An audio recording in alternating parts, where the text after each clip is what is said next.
rejection proof, doing something outside our comfort zone. I'll be talking a little bit about doing things outside our comfort zone this week. And I wanted to bring up the book Rejection Proof. I don't know if anybody's heard of it, from Jiang. And it's called Rejection Proof: How to Beat Fear and Become Invincible.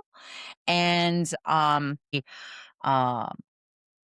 online you can find the videos too. 100 Days of Rejection.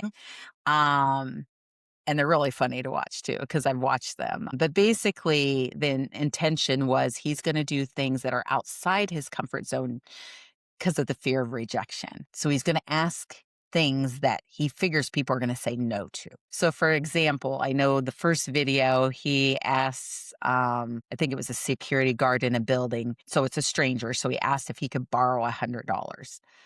Um, and the person said no, but then they go, why? And he ran away because he's like, oh, they said no. But the person asked why, because they were curious. Why does he need to borrow $100? So throughout the book, he's sharing the lessons he's learned. Like if somebody says no, ask them why. Or if they're asking you why. There's 100 videos. They're really interesting to watch. And I know a couple others that stood out. I know there was one where he knocked on somebody's door and he asked if he could kick his soccer ball in their backyard. And they actually said yes.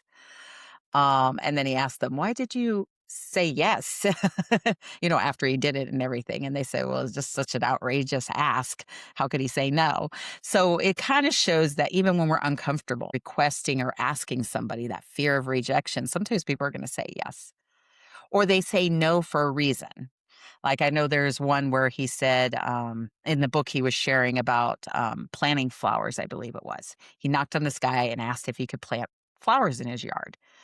And at this point, in his, I guess, experiment of his 100 days of rejection, he asked him, well, why not? And the guy said, well, I have a dog. They're going to dig them up. And then he said, oh, my neighbor over there, she likes flowers. Maybe go ask her. So it's almost like he got a referral. So for those of you that maybe have a business and you feel that rejection, if you don't ask someone, they can't say yes. But they might also have a referral. So that's another way to look at it too. So anyhow, check it out. Rejection Proof. If you like to read. If reading's not really your thing, look up 100 Days of Rejection and check out his videos. They're really interesting to watch. All right. We'll see you in the next video.